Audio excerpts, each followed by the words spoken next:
Hello दोस्तों, आज की इस वीडियो में हम क्लास 10th का चैप्टर ब्लैक एरोप्लेन देखने जा रहे हैं, जिसके ऑथर हैं फ्रेडरिक फ्रॉस्टी। अगर आपको ये वीडियो अच्छी लगे तो इसे लाइक कीजिए, चैनल को सब्सक्राइब कीजिए और सजेशंस कमेंट बॉक्स में दे सकते हैं। ब्लैक एरोप्लेन एक बहुत ही मिस्टीरियस स्टोरी है।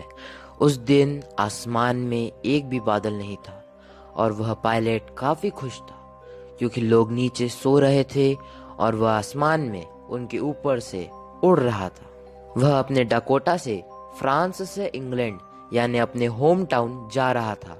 वह अपनी छुट्टियों के बारे में भी सोचता है जो बहुत जल्द शुरू होने वाली थी और उसे अपनी फैमिली से भी मिलना था। उसने जब घड़ी की तरफ देखा तो सुबह की 1:30 बज रही थी। जब उन्होंने प्लेन से बाहर देखा तो उन्हें लगा कि स्ट्रीट के बड़े बड़े लाइट उनको दिखने लगे हैं। फिर उन्होंने रेडियो पर कहा, Dakota 088 here, can you hear me? मैं अब इंग्लैंड की तरफ उड़ान भर रहा हूँ, ओवर एंड आउट। फिर एयर ट्रैफिक कंट्रोल से तुरंत जवाब आता है, डकोटा 088, हम तुम्हें सुन सकते हैं। अब तुम्हें 12 डिग्री वेस्ट मुड़ना होगा, ओवर एंड आउट। पायलट यह सोचता है कि वह ब्रेकफास्ट के टाइम तक घर पहुंच जाएगा और रॉयल इंग्लिश ब्रेकफास्ट कर सकेगा। अब तक सब कुछ अच्छा था और फ्लाइट भी काफी आसान थी और अब पेरिस 150 किलोमीटर पीछे था। एकदम से उनके सामने घने स्टॉर्म के बादल आ जाते हैं जो कि किसी पहाड़ की तरह लग रहे थे। वो उनके उस पुराने प्लेन से बादलों के ऊपर भी नहीं जा सकते थे और उनके पास इतना फ्यूल भी नहीं था कि वो उस स्टॉर्म के ईस्ट या वेस्ट से निकल जाए। वो वापस लौटने का सोचते हैं पर उन्हें उनके घर का इंग्लिश ब्रेकफास्ट चाहिए था, तो वो रिस्क लेकर उन बादलों में घुस जाते हैं। जैसे ही वो बादलों में घुसते हैं सब कुछ काला हो जाता है और उन्हें कुछ भी दिखाई नहीं देता है।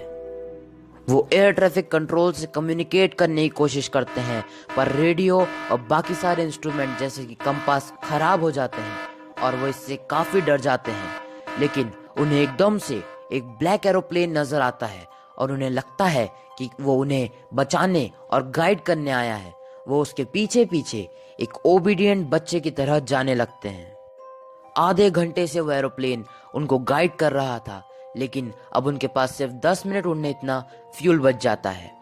पर फिर एकदम से वो प्लेन नीचे की तरफ मुड़ जाता है और वो उसका पीछा करते हुए जाते हैं तो वो एकदम से बादलों के बाहर आ जाते हैं और एयरपोर्ट भी दिखने लगता है और वो सेफली लैंड कर लेते हैं। पर वो ब्लैक एरोप्लेन कहीं भी दिखाई नहीं देता। उसके बाद वो अंदर कंट्रोल रूम में जल्दी से जाकर पूछते हैं,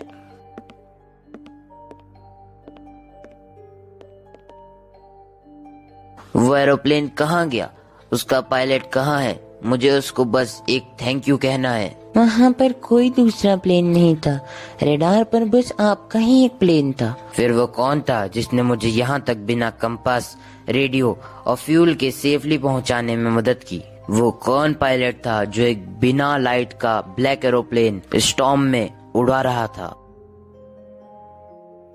उस लेडी की बात सुनकर पायलट आश्चर्य से सोचता है कि फिर वह ब्लैक एरोप्लेन आखिर कौन उड़ा रहा था। शायद यह उनका वहम था या खुद पर भरोसा, और यह रहस्य ही रह जाता है।